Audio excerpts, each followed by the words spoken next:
Ladies and gentlemen, thank you so much. Thank you for your time and thanks for coming. I think we're ready to go, and we appreciate your time. This panel is about youth leaders, civil society, and accountability. Of course, as everything else in the context of rule of law. In today's world, the youth is the main and the key driver behind movements for justice, human rights, and freedom. The youth movements have thrown rulers who dictated the world and the nations for decades. Youth and civil society have made an immediate impact in shaping the global agenda. Youth parties are on the rise, from Argentina's Net Party to Afghanistan's 1400 group. Technology and education, of course, are key instrument in the hands of youth to move forward, strengthen democracy, ensure the rule of law, and make governments open and accountable. But there is a long way to go. In countries like mine, where the median age is 16 and 65% of the population are under the age of 25, the youth and civil society fight traditions and dark views, which are the key obstacles for a 21st century dream. In our panel today, we have role models and we have the drivers of change from around the world to share their thoughts and experience. Thank you so much.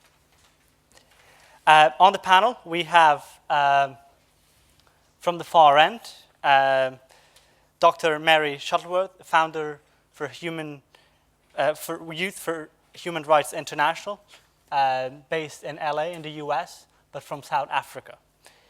She was born and raised in apartheid South Africa. Dr. Shuttleworth saw firsthand the effects of discrimination and lack of basic human rights there.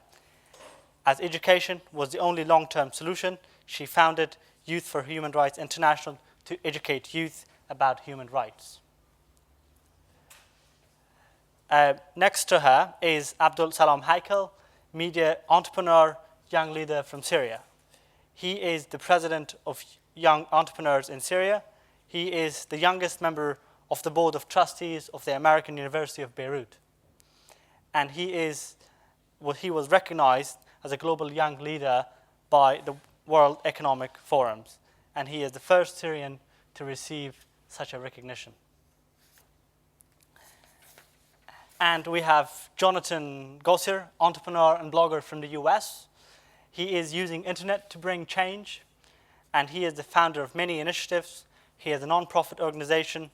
It's called For Profit, and providing technology solutions for protecting human rights and free speech around the globe.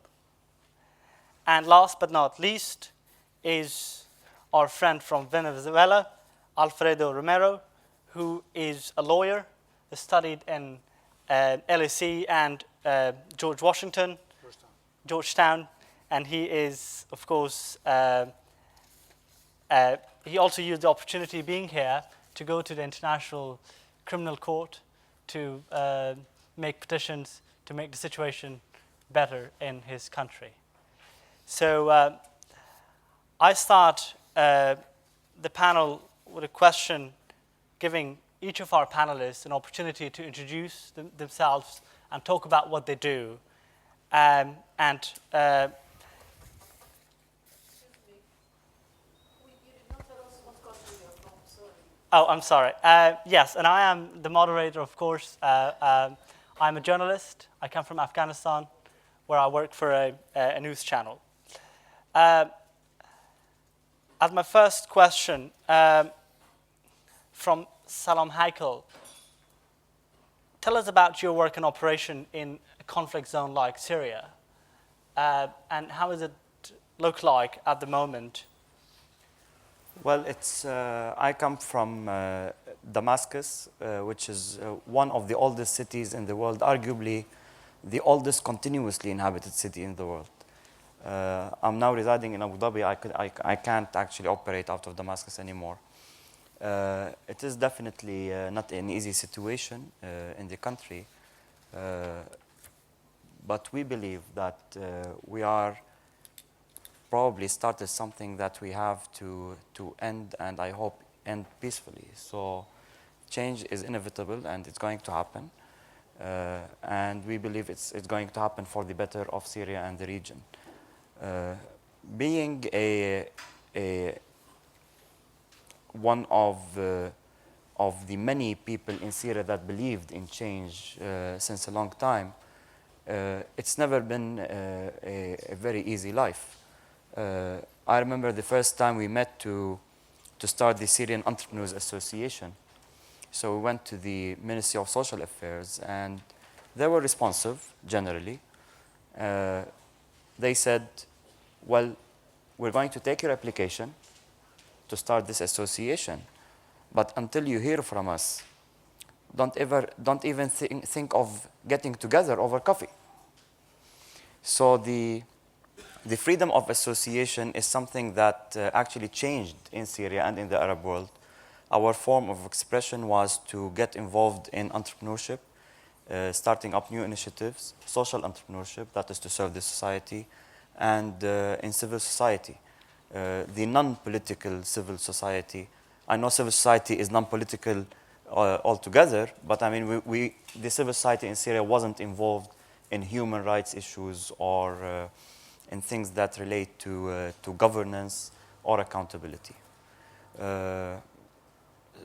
I think it's everything that happened in the Arab world since 2000 with the coming to power of young leaders and the effect of globalization, and this is something that we didn't actually do in the Arab world, but we were impacted by it, was led to the events that started in end of 2010 and beginning of 2011. And coming back to John, you work in the area of technology, which is of course very important and was a key instrument for the changes in the Middle East. If you can explain how technology can bring change in the context of what you do. Sure. So my company, Africa, I founded it in Uganda, Kampala, Uganda in 2008. And the goal was to create opportunity in areas of technology careers, technology investment, technology, social entrepreneurship for African technologists. And as we've evolved, we've started to create our own technology projects for solving social injustices that we've identified. And one in particular that I was discussing with you before the panel is a project called Abiyima, which is a solution for keeping people connected during times of telecom blackout, which has become all too frequent. So this is when governments or due to natural disaster, the internet is cut off, or the mobile networks are shut down, or they're compromised in another way. In Uganda, when we started the project, it was because SMS traffic was being surveilled throughout the entire country. And so we were trying to find a way to circumvent that. And so we thought this could apply to other markets as well. I mean, this was back when, during the first wave of the Arab Spring. And we wanted to share the technologies we used for ourselves with other markets. And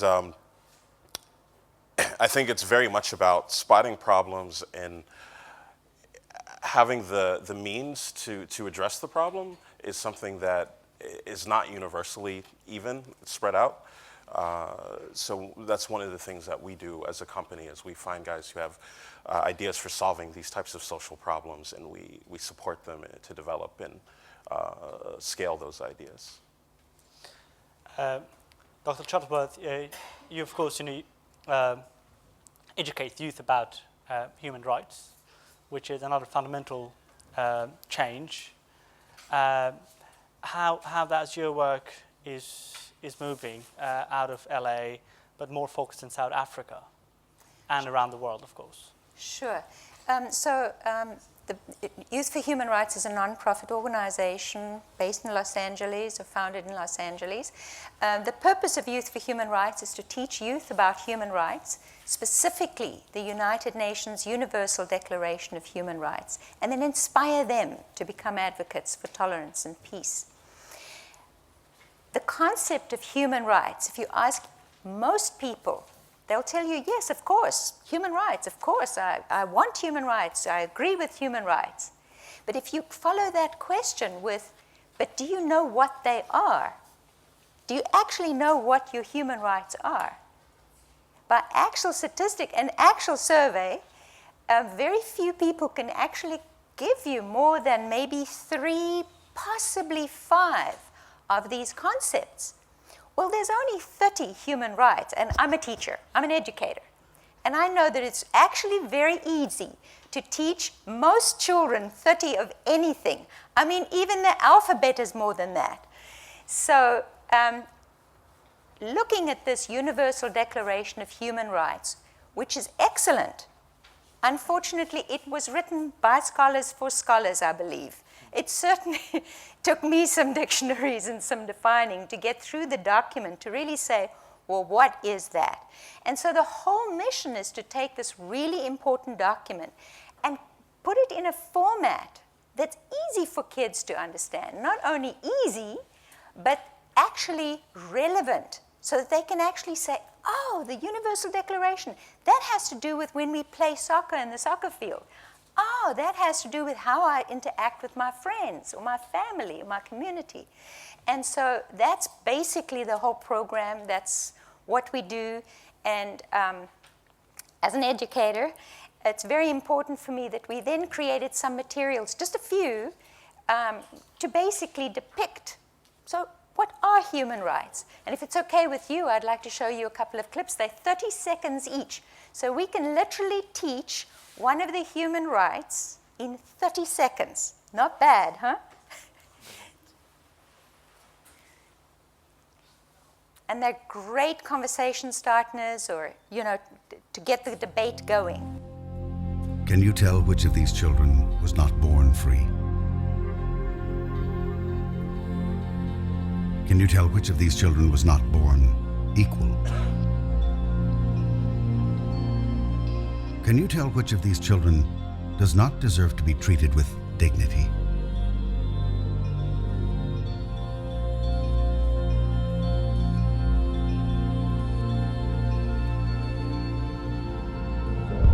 We can't either.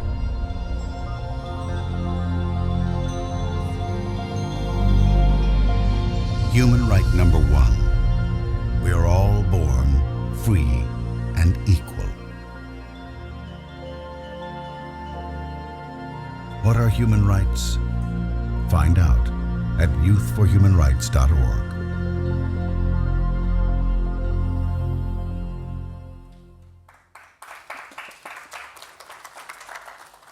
We'll share one more. Joe. Stevens. Eric, over here. I'll take him right there. All right, thank you. Thank you. Over here.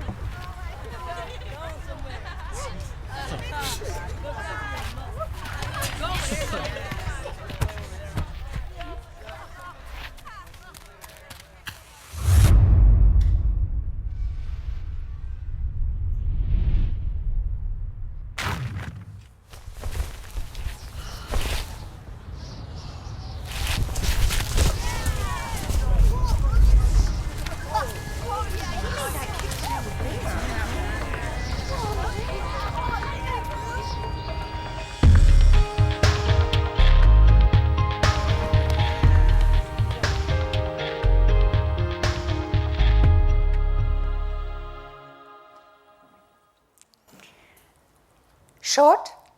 Can we see all? See me afterwards. So they're short, easy to use, and relevant. Thank you.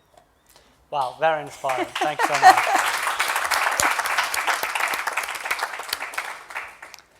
And our last panelists from Venezuela.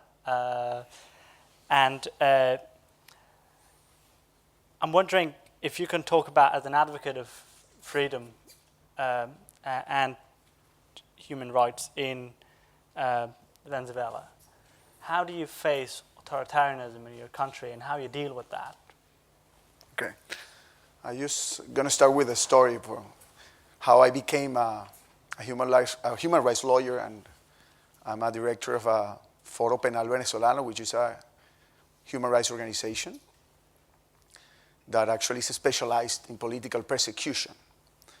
But that happens, my life changed in April 11, 2002. There was a political demonstration, a very huge one on the streets. And Jesus is the name of one boy, 18-year-old boy. He was in that demonstration. She walked for 7 miles near to the presidential palace with his father. Actually, his name was Mohammed. And the name of Jesus was Jesus Mohammed. And actually, his mother, his name was Mary. So it's a kind of interesting thing. And they walked near to a presidential palace, and shootings began. Tear gas engulfed the streets and all that. And they just were dispersed. So Muhammad couldn't find Jesus, and he started calling Jesus, by the mobile phone. Jesus Muhammad. It was like 1 p.m. approximately. So he went to the hospital, like at 9 p.m., because he didn't find Jesus. And he saw like a notebook, very dirty notebook at the entrance. It says, entries, 11th of April 2002. And there was a list, and at the end of the list was the name of Jesus Mohammed Espinosa Capote is the name. And it says fallecido, which means death. He was shot in his head, and he was killed. Now, at this time, he will be like 27 years old. Yeah, they know. Yeah, 27, no, 28 years old. And he's dead. So I tell you this story because I didn't know about death at that time. I was a private lawyer. I came from Georgetown University, and I worked at the Supreme Court, and I decided to resign because Mohammed came to my office and said, well, help me. And I realized, well, I'm going to help one guy pro bono, one killing, but then 8 of the victims, because at that day, 19 were killed. So 8 of the victims, or the family of the victims, came to my office. And then we start to, I always say that I get out of my comfort zone, and I understand that I had to be part of this situation. Then we constituted Foro Penal Venezolano, a human rights organization, which is more than 100 lawyers around the country. We have been attended at this time more than 500 cases, directly or indirectly, what we understand as political persecution and human rights violations, cases that had not been investigated by the state at this moment. And we have filed petitions at the Inter-American Commission of Human Rights, Court of Human Rights, and also the International Criminal Court for crimes against humanity. We have, and maybe, I don't know if I've answered the question, but we have like 2 objectives. It's respect for life and respect for freedom, or for respect for physical liberty. So we focus on in life. It means more than in death, we are now trying to focus on life and promote life by providing legal defense also to people. And also, we provide legal defense to people that are arbitrarily detained, what we called as political prisoners in different levels. Thanks so much. And now we have a big question, which is, what is youth leadership in 21st century? We can't ignore what happened in the Middle East, and the movements in the Middle East have brought a new thinking about youth movements around the world, and that has inspired youth around the world. So one of the questions to Mr. Haykal is that how civil society and youth did work in the Middle East before the revolution. So we live in an age that is where it's not anymore a global village. It's not anymore a small village. It's a small room, and people just know about what everyone is doing around the world. So the Middle East was impacted by globalization, and there is the identity crisis that globalization brings. There are the subnational identities that exist in the Middle East because of the diversity and the complexity of the social fabric. And there are the supranational identities also, especially when you see the European Union coming together, or the Gulf countries, the wealthy Gulf countries coming together, and then all the alliances that are created in the region.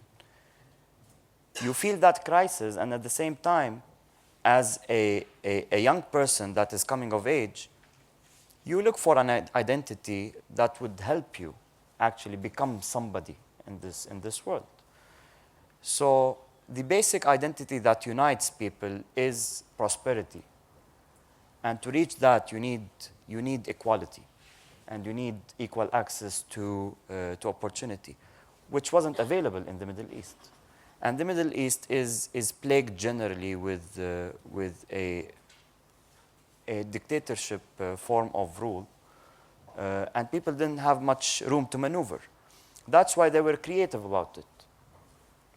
So they brought entrepreneurship. The entrepreneurship movement in the Middle East started maybe end of 2000, where everyone started talking about entrepreneurship, and then about social entrepreneurship, and then you start hearing about the entrepreneurial stars in the region, and then we started organizing forums and meetings and so on.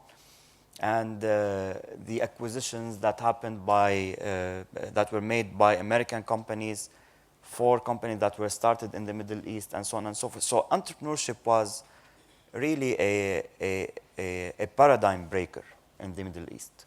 Because before that, it was always the traditional form, family-owned businesses, or the business structures that were supported by the regimes. Then we moved on to social entrepreneurship, and then came the technology revolution, the bloggers, the media people, broadcasting on YouTube and broadcasting using social media, Facebook and Twitter and so on. So it was gradual, but it was happening. I mean, everyone that was really entrenched in the Middle East would know that it wasn't a sleeping region. Probably it was a sleeping giant that was about to awake. It surprised a lot of the people around the world that it happened actually in the Middle East, but it didn't surprise people that were really close to the region, or working with young people across the region. So I think it is something that for the world to benefit from, because I think young people are living a crisis of values around the world.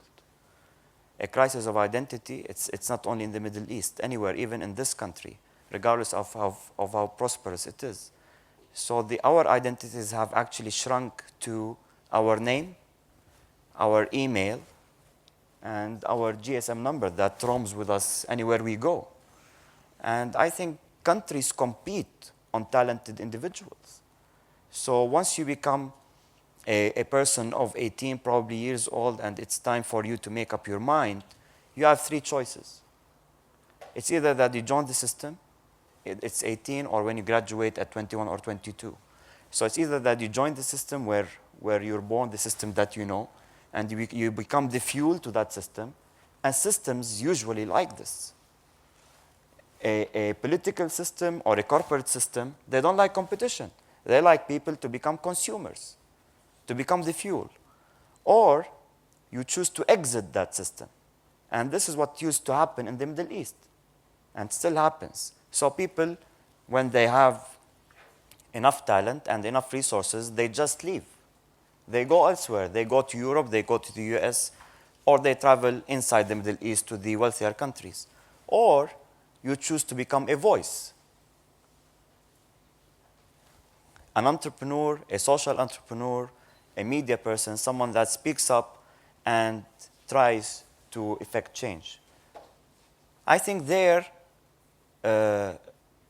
is where we find the crisis of values. And I think we need to really continue to break the paradigm when it comes to how young people that are coming of age today look at what we're doing. Look at the Lehman Brothers crisis and what we learned from it, the financial crisis and the irresponsibility of the financial system, the education system that is not really yielding the results that we need, and so on and so forth. So I think there are lessons to be learned from the Middle East because each country has a problem of its own. Maybe in the Middle East it is dictatorship, but in other countries it is another form of a rigid system. Okay, so Middle East was not sleeping before the revolution. The society was not sleeping, but what happened was technology gave it a louder voice. So I'm wondering how technology, particularly social media, was changed after the Middle East revolution, or at least the perspective about the social media changed in the Western world for you. So, I mean, being close to the MENA region in East Africa, we see the ripple effects of the things that are going on there, particularly in Nigeria and Kenya and Somalia, where there's a growing fundamentalist movement that is problematic for those countries. Over the years, I've worked with an organization called Ushahidi, which makes open source mapping tools for responding to disasters. And a number of the activists who use and deploy that solution do so from the Middle East for reasons of conflict there. And one of the things that, so Ushahidi started in 2008, one of the things that is very true is that between the years of 2008 and 2011, there's just was an explosion of activists looking for tools to solve problems in their own countries, really all over the place. But I mean, I was closest to Africa's activists and the Middle East activists, but certainly in Latin America, certainly in Asia, the same thing is going on. There is a growing discontent with the fact that, okay, I have access to this technology, but this technology can be, as great as it can be disproportionately leveraged against me and the people around me. And so people have responded in the ways that they can.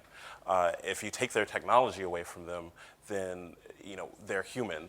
They're going to respond with the voice that they have left, which is protest, which is activism, which is civil society, and in some case, it's violence, but out of necessity. And so that is none of that is unique to the Middle East. In the States, you have that with the Occupy movement, right? Not nearly as prolific in terms of execution, but the frustration was there, and that got people out. And I remember in 2008, there was a similar movement in Europe in response to the war. And I just think this is increasingly going to be the case where everybody now has a voice. Even, we've always all had a voice, but we all haven't had the opportunity to use it. But do youth have the monopoly of media, or social media in particular? They have the monopoly of opportunity, right? Like the technology came to bear in their time. They know it better than the older people, but that's only going to continue. There's always going to be younger people working with newer technology. It's really just about voice and connectivity. And I think the thing that just keep in mind is that this is something that will be pervasive throughout the future when people's voices are stripped from them. And you both, I mean, do you think that media or social media is politicized, especially, or the youth is politicized after what happened, in the last 3 years in North Africa and in the Middle East? Well, I think social media has to reflect what's happening. So if happy things are happening, they'll be reflected in social media. If it's a political situation, it will be reflected in social media. So media is what it means. It's media. I mean, it's medium getting the voice of people to the rest of the world. So, I mean, you cannot create a situation only by using media. And I read accounts in the Western press about how the revolution in Egypt was started because of Facebook. And I mean, it doesn't work that way. If the ingredients for a revolution weren't there, not Facebook or Twitter or anything else could start it. So at the end of the day, it is media. It is exactly what it means.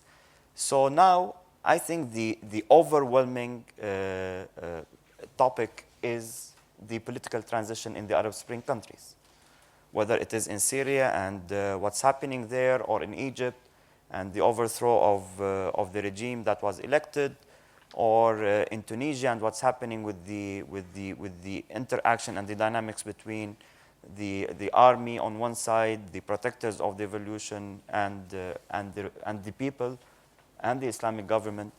So, I mean, I really hope that the Middle East is going to become less political in the future, because there is a lot of talent and it's not getting a voice. It's not getting the space that it needs to flourish and prosper. Mm-hmm. And I'm wondering how the youth is facing or dealing with authoritarianism in Venezuela.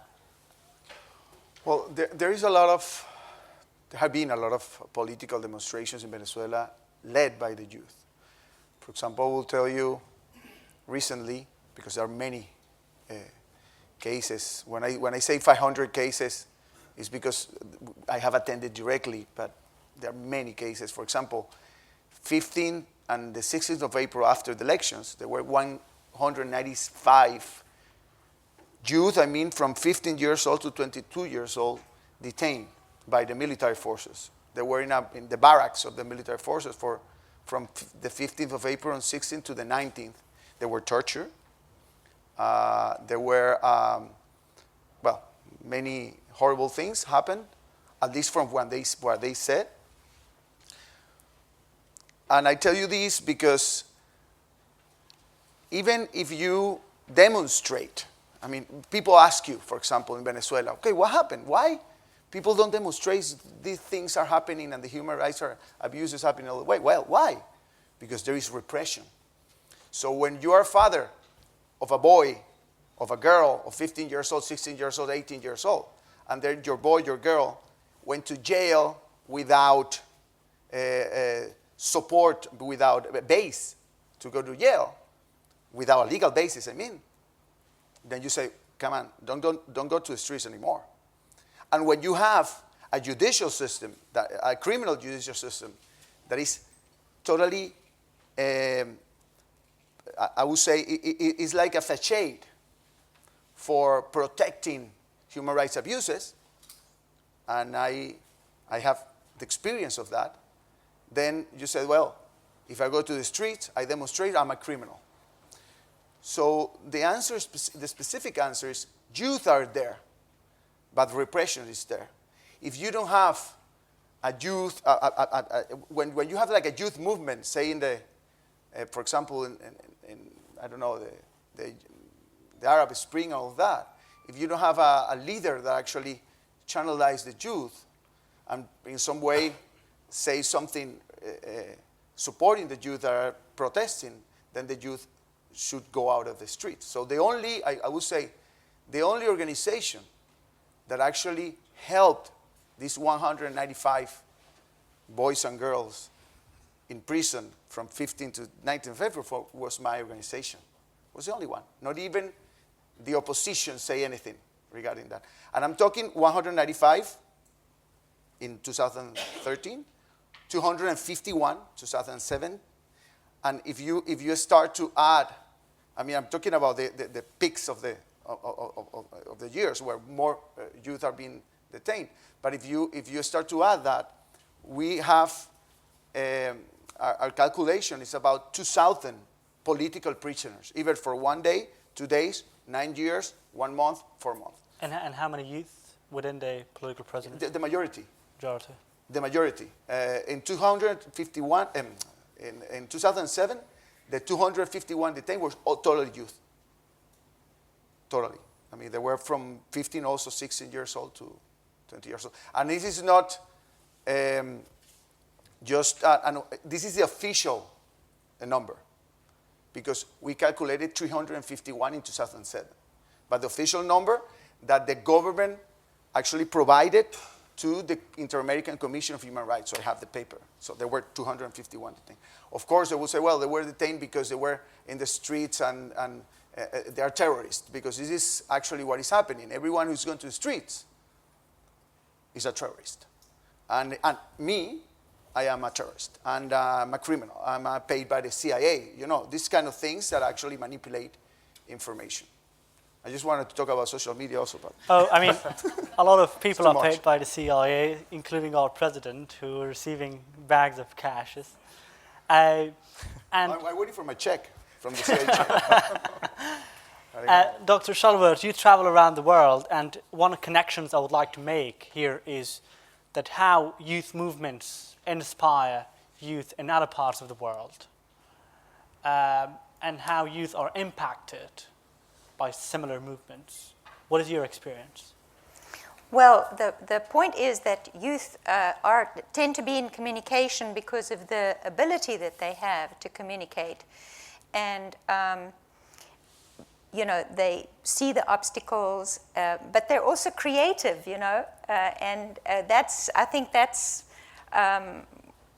what really inspires me is when I see the youth and I see, for example, just teaching them human rights. We were discussing rule of law, you know, when we actually address these things, to see the creative energy that comes out of that and how they express themselves with the songs, you know, with activities that roll out of that spread the message and so on. It's really encouraging to see. And that. this is being a topic for youth education, for instance, when it comes to human rights. So these are the examples that you use in your education to youth. Of course, when you're dealing with human rights education, obviously the issues come up, but our focus stays on the document, because ultimately understanding what the human rights are. And I must say that the one thing that we look at is accountability. So it's fine to do whatever and be creative and so on, but ultimately realize that you are accountable to yourself, to your family, to your community. And I really want to give a little analogy on how I see human rights. I see human rights like a bicycle wheel, where we have the 29 spokes to the wheel: the right to an education, the right to a nationality, the right to a fair trial by fair courts, innocent until proven guilty, and so on and so on. 29 of those rights. But like any bicycle, actually any bicycle anywhere in the world will not work, regardless of how many spokes there are to the wheel, if it doesn't have a hub. That hub is what makes the bicycle work. And in human rights, Article 29, responsibility, is what makes that bicycle work. So the youth learning about human rights, whether they then do something creative like songs or internet or whatever, as long as they're taking responsibility, it will work. And then we get into accountability, which I think is so important. Responsibility, accountability is so important for ourselves, in my youth, and also for our youth. And you teaching a Universal Declaration of Human Rights to youth? Correct. Instead of... the CRC? Right. That's right. Actually, that's a very good question. The Universal Declaration of Human Rights was, of course, the original document written by the adopted by the United Nations in 1948. And, of course, has the 30 human rights that would go from birth to the grave. However, there are, of course, specific needs that need to be addressed for children, for youth. because of their dependencies, because of their needs as children, and that's where the CRC comes from. UNICEF does an excellent job of teaching the CRC, so it's not necessary. We didn't see a need to teach the CRC because it's being taught. They're doing a great job. The problem is that at the age of 18, when the CRC is no longer relevant, and they're now adults, these youth need to know that they still have human rights and responsibilities. And that's why we teach the Universal Declaration of Human Rights. It's to fill the gap and to make that document simple, easy to use, and relevant. Thank you so much. I think we wanted to engage the audience members 2 times in our conversation. So the first round is now. We probably take a few questions and then a series of conversation here, and we come back to the audience. So right from here. There is a mic.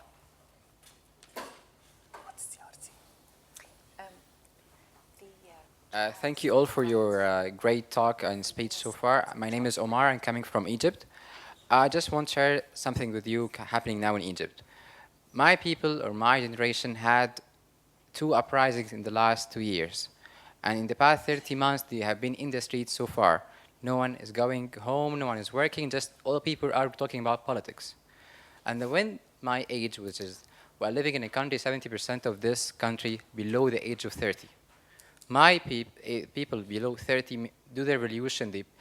Thousands of them, they pay their life for liberty, for democracy, for all of this value of human rights and Universal Declaration of the United Nations.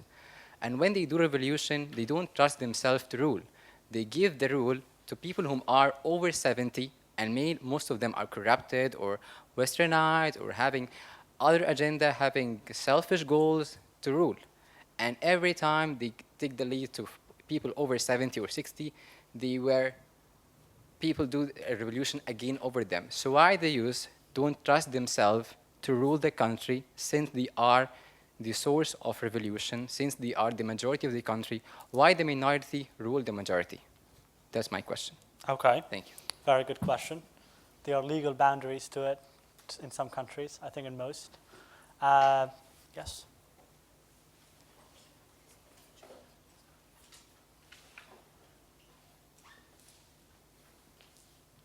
Thank you very much for the panelists to be there with us. I'm Alejandro Maecha. I'm independent consultant from World Justice Project. I worked at Colombia. Okay, as you know, Colombia has big troubles, but we are a country that we are trying. I worked with World Justice Project specifically in civil justice, but I'm here to ask for the president for Foro Penal Venezolano. What's the perspective? What's the future about the Colombian and the Venezuelan youth leaders and the youth?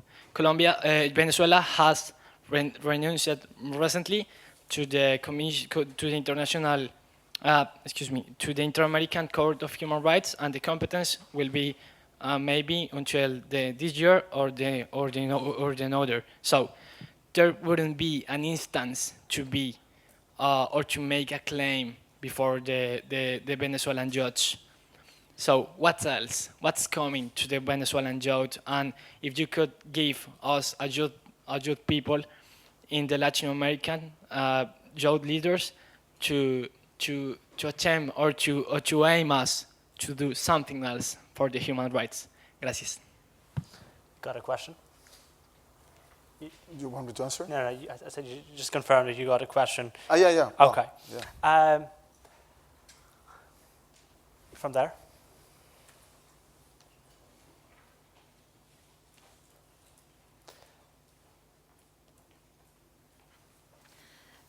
Thank you. My name is Gao Wei. I'm from China, and my organization is a labor NGO named Late Bird Hotline for Migrant Workers.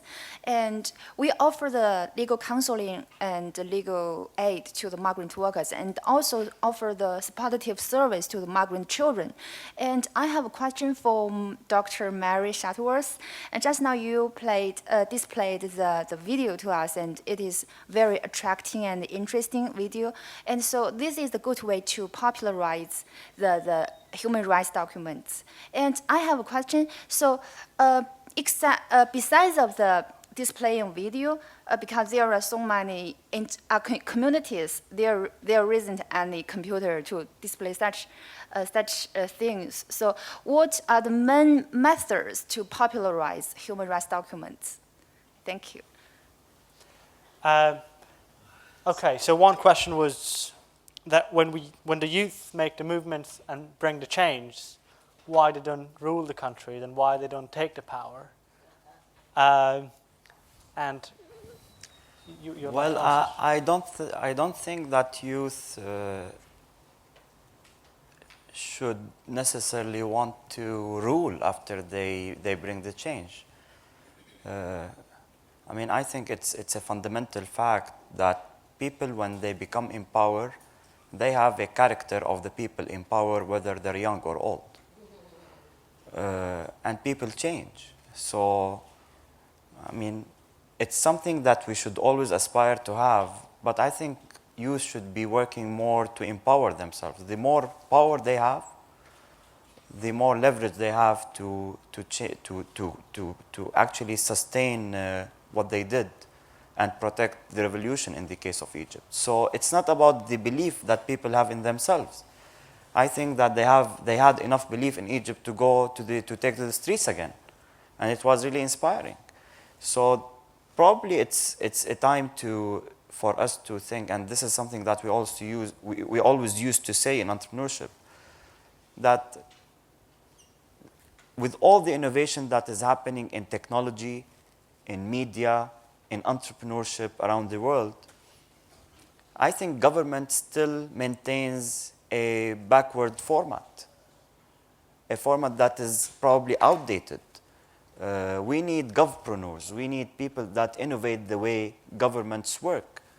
So there is the electoral legitimacy now. People with Morsi argue that this guy was legitimate and he shouldn't have been removed. But there is also the popular legitimacy, which you cannot easily overlook. So what are the areas where these two legitimacies merge or come together? And what colors do they form? So I think it is really beyond the youth taking power, because at the end of the day, you need the wisdom. I think it is necessary. And I'm a young person that started when I was 22 or 23, being an activist in entrepreneurship. And I tell you, I used to say to myself that I have all the knowledge and the experience and the expertise in the world. And now, at 35, I ask myself, how did people listen to me before? So it's not against youth. But what I'm saying is that we need that blend. And I think, I mean, we might see mostly young people on the streets, but without the older people, the wise people supporting them, I don't think Egypt could have achieved much, whether it is in the army or elsewhere. Dr. Shuttleworth, you want to respond to the questions from our Chinese friend? Sure.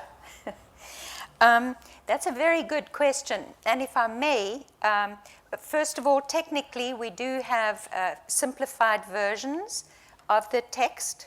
You know, you saw there, born free and equal, don't discriminate. Whereas if you look at the original document, there's a lot of verbiage there, there's a lot of big words. So we do have a simplified version that can very easily, in fact, is already translated in Mandarin, that can be just made into a flyer, distributed. So there is that technical side. We have lesson plans that you don't need to have a DVD player or equipment that I actually designed after traveling to Zambia. And some law students asked me a very similar question. This is fantastic, but how can we as law students actually, you know, mentor and teach other students? And that's actually where the lesson plans came from. So they really made very easy, and you don't need a lot of resources in order to teach it. But if I may take this opportunity, I'd like to share with you my own personal journey in this. Is this okay with you? Yes. Sure. I was born and raised in a country where discrimination was the law.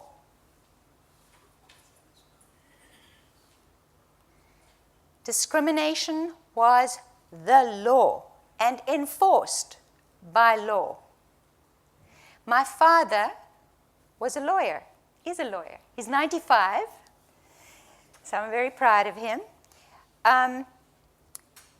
But there he was in a country where, as a lawyer, it wasn't really his place to sit his family down and give his own views of what was right or wrong or humane. In his view, he knew the laws of the land. And I'll share with you a little story of what he did to answer your question. He made it possible for me to go and visit on a farm. We were given a bowl, a big plate of sandwiches, and a bunch of fruit. And down at next to the dam, all the local children were invited. We were all barefoot. We all laughed at the big fat frog. And I can promise you, we all ran from the hiss that came from that bush. We were colorblind. We just played ball. My father never told me anything. I was a young girl. As I grew up, I became more aware of the signs that said whites only or blacks only. And very aware that that was enforced by law, whether I agreed with it or not. That lesson of just playing, just having that opportunity to make friends with the kids, the local kids on the farm, all playing barefoot with that big ball, and I'm not very good at playing ball. But that interaction, that friendship is the lesson that put the seed there for my work today. It is the lesson here at this workshop. If you're sitting in a situation where the law says, thou shalt discriminate, right? Unless we actually teach human rights, unless we conceptually get human rights, even if it's just by having an interaction, arranging an interaction where you can meet people from different countries and, experience, just have a good time. That humanizing, that creates the stable basis that's essential for the rule of law. And I don't believe, having grown up so many years under a system where discrimination was the law, I don't believe that we will ever see the rule of law as something that we can all agree on and that will be humane and just until at the basis of that we have the concept of basic, universal human rights. And we can teach it with a ball, some sandwiches. Thank you. I want to add to what Mary, this is very inspirational. I was watching CNN a few days ago, and there was a report on children that were answering. It was a research in an American university, and they were checking the racially influenced answers by very, very young boys and girls by just showing them illustrations. A white guy and a black guy at school with their in their school, and the white guy dropped his wallet and a black guy behind him, and they would ask a white guy, so what do you think the black guy is doing? Because the black guy is bending to pick up the wallet. And they asked the white guy, so what is he doing? 6 years old, good or bad? He said bad. And they asked a black guy, so what is the black guy doing? Good or bad? Good. And these answers were racially influenced. It is really unbelievable that we have this in this day and age. And in one of the most advanced societies in the world. Thank you. And if I may, Sure. when we started Youth for Human Rights, the very first campaign we did was an essay competition. One of the essays we received was from a 10-year-old boy who wrote, "Discrimination was not born in the heart of a child." Thank you. And if you would like to address the question. Of Alejandro, yeah. Yes. Yeah, I think it was a very broad question. I understand you want me what to tell the young Latin Americans regarding human rights and all the situation we live in at this point. The Colombia versus Venezuela example is wonderful. Look, 10 years ago, when the violence in Colombia, when Pablo Escobar, mafia, and all these kind of things, Colombia was, the murder rate was 70 per 100,000 of the population. Now Colombia is 30. I mean, you have to understand the whole murder rate issue, but say 70 to 30. Venezuela 10 years ago was 30 and now 74. Without Pablo Escobar, without guerrilla, without a civil war. I tell you this not because I want to say that Venezuela is the worst country. However, we have the silver medal, the silver medal in murder rate. We are the second countries with more murder rate, with the highest murder rate in the world, not in Latin America, in the world. But in Latin America, and the first one is from Latin America also, this is Honduras. The third one is Guatemala. The fourth one is Jamaica. So everyone is there in Latin America. I tell you this because what the youth should do, we have to create or we have to promote a revolution. But it's a human rights revolution. The respect of rule of law is extremely important because we don't respect rule of law in non-Latin American country. Now in Colombia, it's better, at least that's the perception that we have, or that's the perception that the government of Colombia gives to the people. But maybe it's a cycle. If youth don't understand the importance of respect of human rights, respect of rule of law, they will go again to the cycle of the 70 murders, of the guerrilla, the political violence. In Venezuela, I think all countries, and that's something that I expect and that what we work for. We expect that we go like to the deepest situation in Venezuela, and then we understand that we have to change, that we have to conciliate, because we have to conciliate a polarization of opposition and Chavismo. We have to conciliate in the understanding of rule of law. We have to conciliate in understanding that it's not that you do what you want to do in the moment that you want to do, that you don't respect even life. Because in Latin America, we don't respect life. We are totally unrespectful of everything.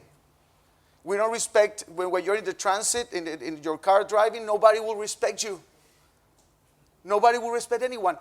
If you, I conclude with this. I hope you respect the time here. Okay.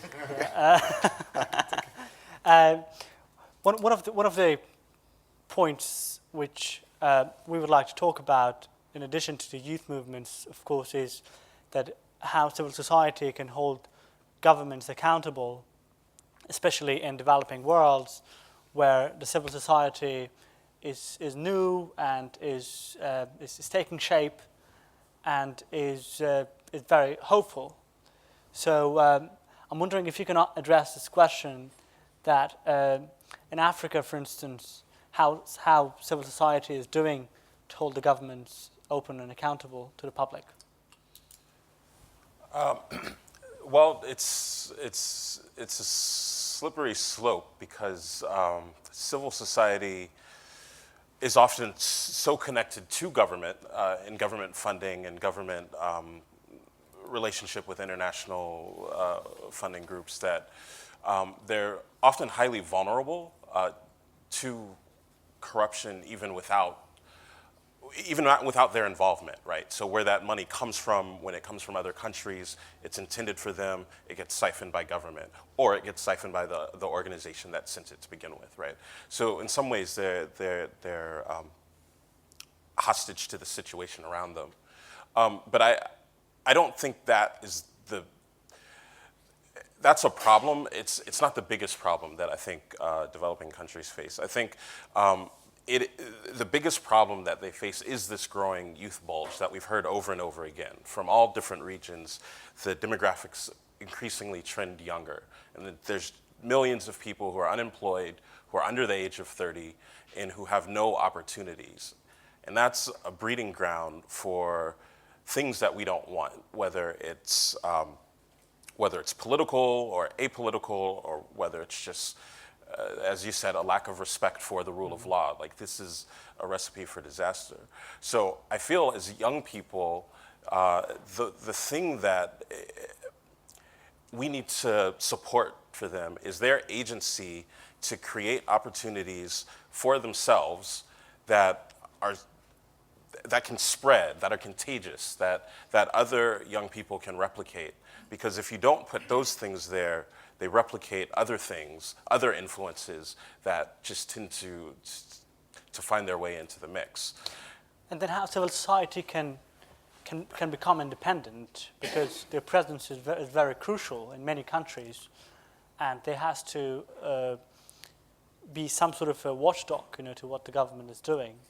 Yeah. It's not that civil society doesn't play a role. It's just that becoming more sustainable and more conscious of being independent and being resilient without dependency, whether it's on the local government or foreign governments or foreign NGOs, that agency allows you to actually hold your government more accountable, because then when they target you, you have the ability to withstand the pressures that they often levy on organizations when they want them to do what they want them to do, particularly for journalists. In Uganda, there's three major media outlets. Two of them are essentially owned by the government. One is owned by the government. One is a private sector organization that just folds like a stack of cards when they say anything. But the other is called The Independent by Andrew Mwenda, and his sole journalistic mission is to point out everything the Ugandan government does that is unjust, corrupt, or just shady. And he is probably in jail every other month. But he's been around for 15 years doing that, because he has found a way to operate independent of forces and funding that would compromise his integrity, and it's very commendable. And these are the types of organizations that Africa tries to seed, and that we want to see more of across developing countries. Can we get a few more questions? The Independent, independent.co.ug. Rusani? Well, thank you. I've been waiting a long time for this question. And it's a great format, actually. I love this, where you get a break. People get to answer a few questions, and then we get to do a little mini rebuttal. Miss Mary, I want to ask you, the second clip that we saw here with the guy with the football, I really didn't get what kind of discrimination that was. Anybody? Can anybody tell me that? He was small, right? And the other kids were big. Mr. Salam, Haykal, if that is discrimination, then why are we bound by some legal regulations to be of a certain age, to be the leaders of a country? Well, And if we really can't be leaders, we're seeing that, of course, everybody's fighting for women's rights, I think it's an issue. I think if people are stopping us by legislation, if people are stopping us by making rules around, where if a person is not 33 years old or maybe more than 40, he can't be the president, he can't be the minister, I think we are being discriminated against. And I think we need to start a movement.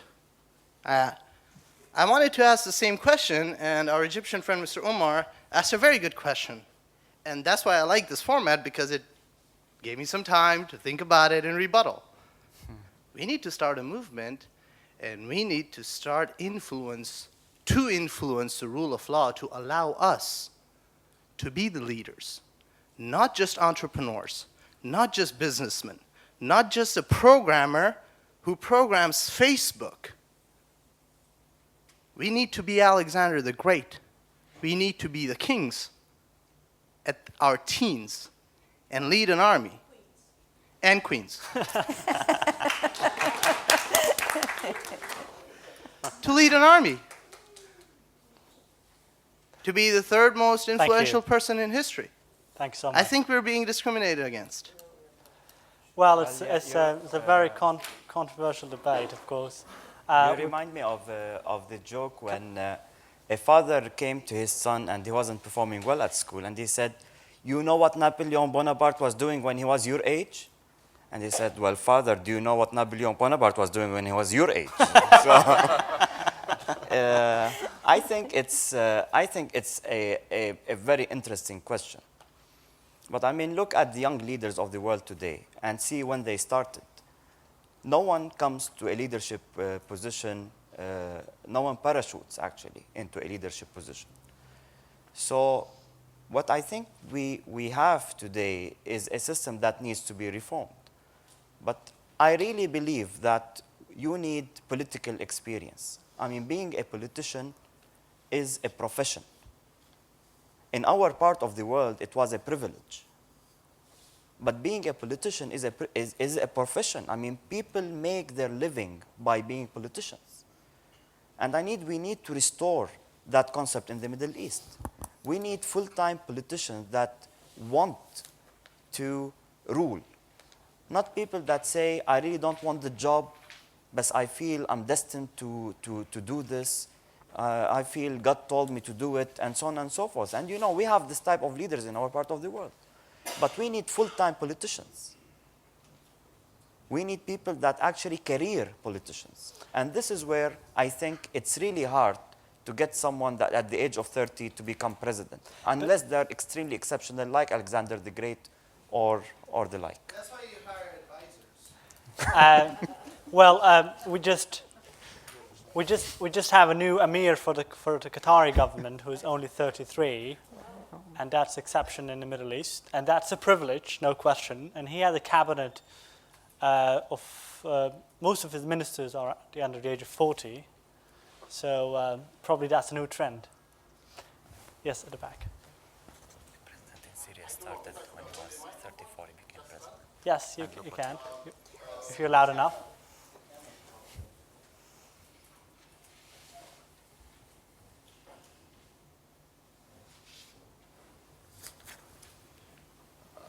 My name is Mishek Muntali from Malawi, Sub-Saharan Africa, and I'm an educator. I want to comment first from what the wonderful job she's doing about teaching human rights.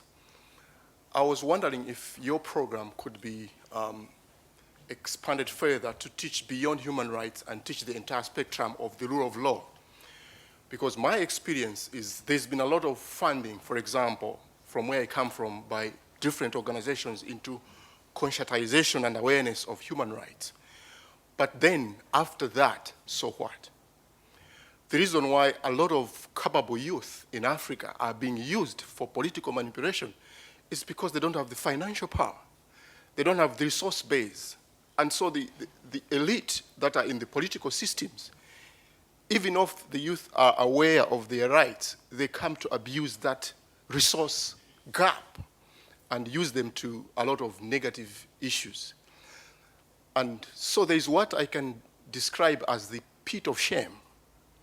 There are a number of capable youth in Africa that now, due to the power of technology, are aware of the inequalities, social, financial, and so on, that they could so easily be part of if their leaders were fine. So as we look at the future of a global village, we must go beyond human rights. We need to deal with the issue of inequalities at all levels, because the world is one.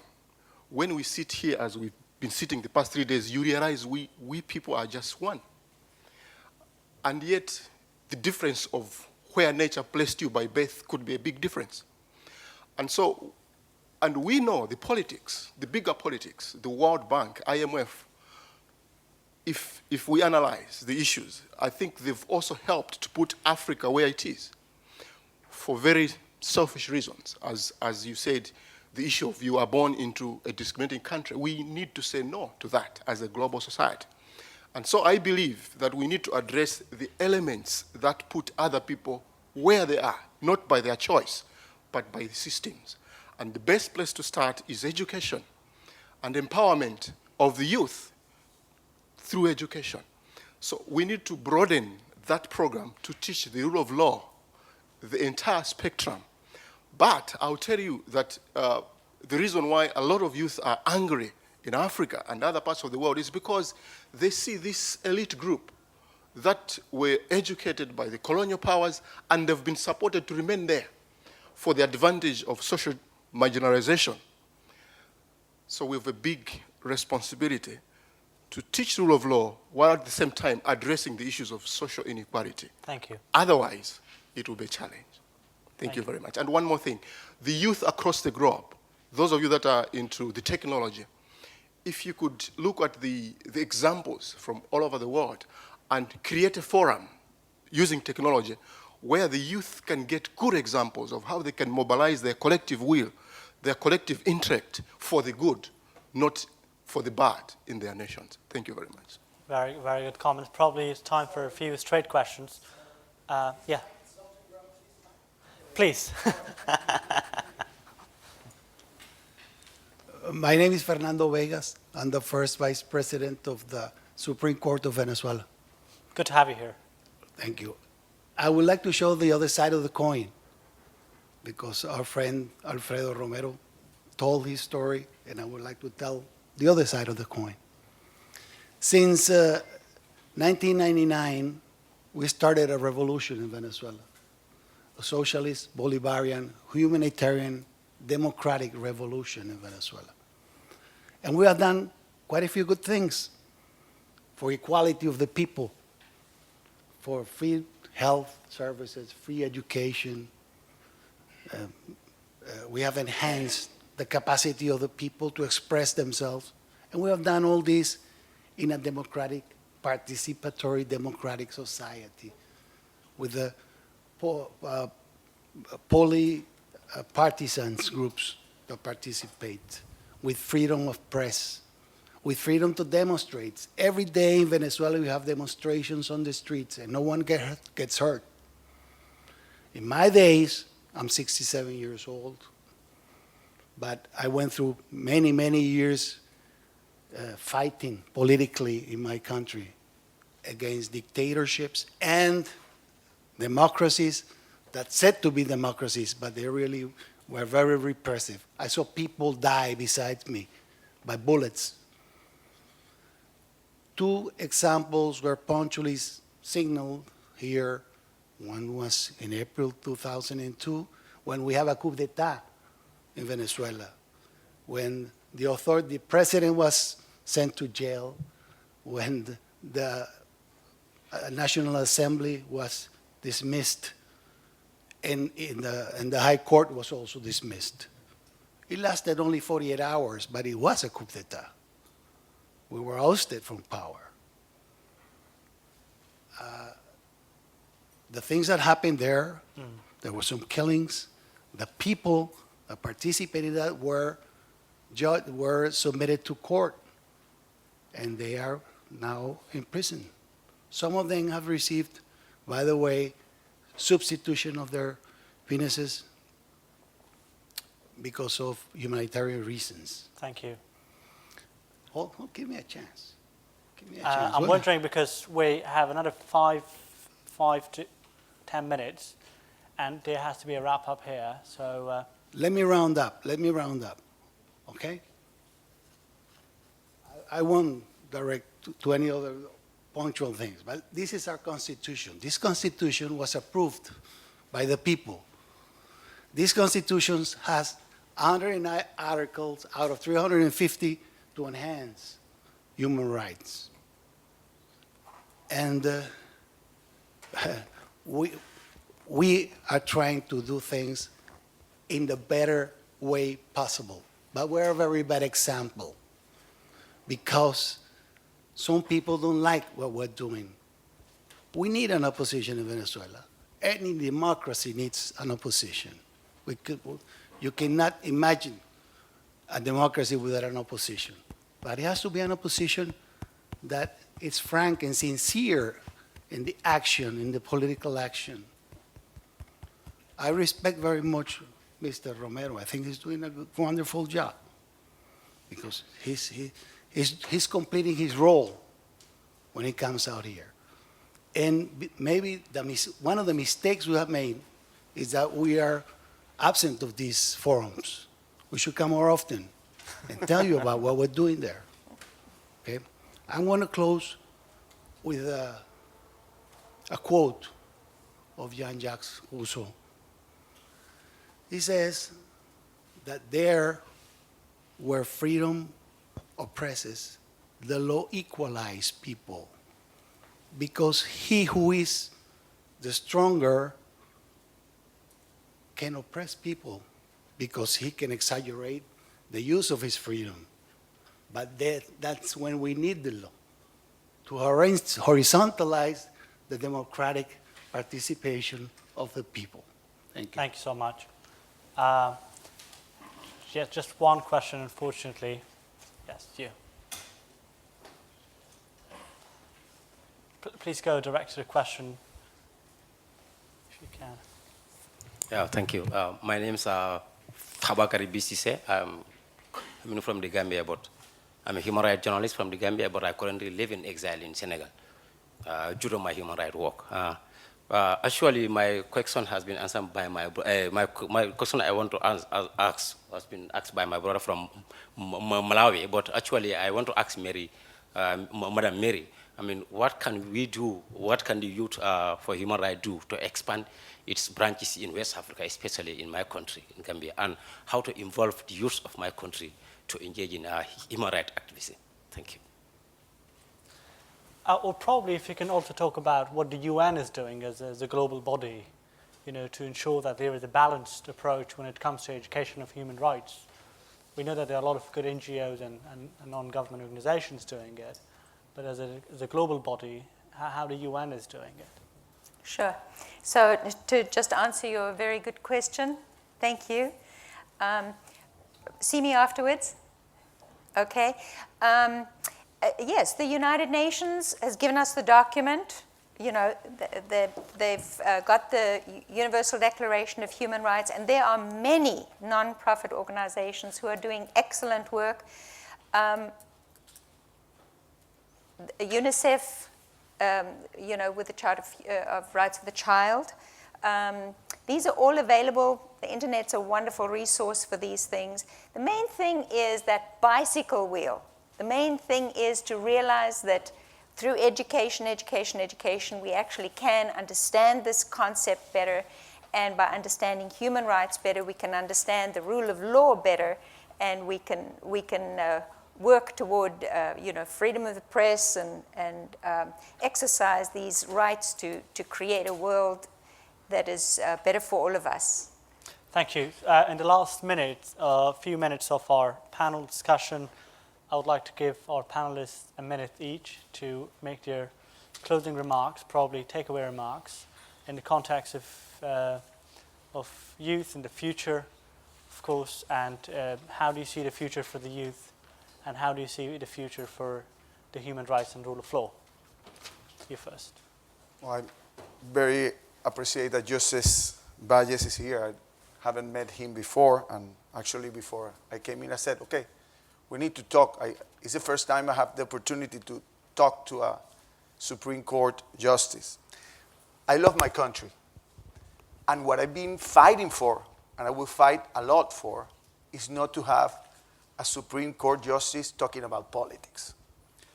It's when you don't have a Supreme Court talking about politics, about against the opposition, then it's when you have rule of law. I have, with all my respect, I would love to talk to the Supreme Court, and I would love to have a Supreme Court totally independent from a political position. And I tell you the total truth is what you said and what you have said today actually gave me more basis to fight for what I believe is a rule of law.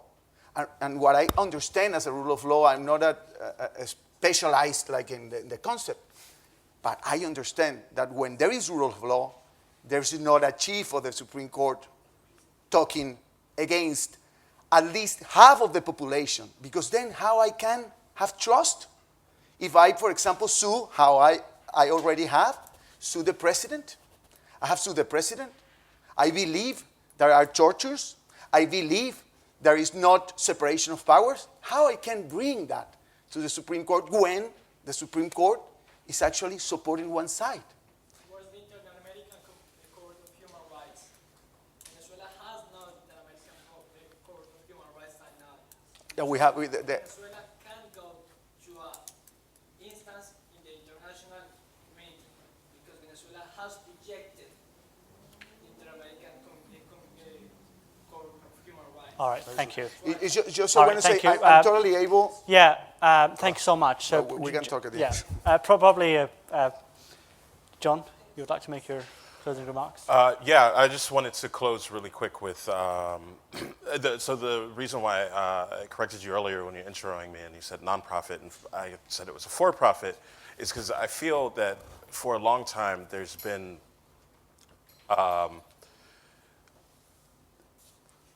this problem of dependency in Africa. And I talked about it before around civil society. But one of the things that I'm very passionate about is just equipping the next generation of African and really African diaspora anywhere, and any young people anywhere, with the tools that they need to figure out what this new world is going to look like. Because as someone who's Gen Y, being in between the old and the young, I don't have any faith in the older people to figure it out, at least not in my lifetime. I have a lot of faith in youth. What they don't have is access to the resources to do so. And I think that's what this gentleman here was hinting at. It's like, why can't the playing field for being a leader be equal to those who are younger? And I think if you look at the private sector, it happens all the time. You've got Zuckerberg, you've got Pincus, you've got all these guys creating these amazing companies, making lots of money, and now trying to exercise their ability to lobby governments. So I do think... And we've got a young entrepreneur here as well. And so these things will change. So thank you. That's it. Well, I think what I'd like to leave you with is that there is a lot of work that is being done in silos and in islands in our part of the world. So there are a lot of people working on human rights, and others working on NGOs and civil society, and others on entrepreneurship. But there's no vision that connects the dots and tell a country where it wants to be. So the lack of trust, the mistrust actually that exists in the Middle East, and I see it happening elsewhere in the world, not only in our part of the world. So this is, the writing is on the wall. The youth want things to happen their way, not because they're selfish, some of them are, but because they see it differently and they form a majority in a lot of countries. So we need someone to connect the dots. We need someone with a vision. We need someone with a vision not only of where we want to be, of our physical assets, but of our human resources and what they want them to become, of our value system. I think this is really important, of the ethics that should run the world. I think this is extremely important. We need to create that ecosystem for justice to happen. like we work on ecosystems for entrepreneurship, we need that ecosystem for justice, for the rule of law. So, like you said, the wheel. We need that wheel with all the Spokes. The spokes. The spokes. And the hub. Yeah, and the hub. The hub is the ecosystem. Yes. Yeah. Okay. Well, I would like to, in closing, I'd like to congratulate the World Justice Project for this incredibly diverse international forum that they created here.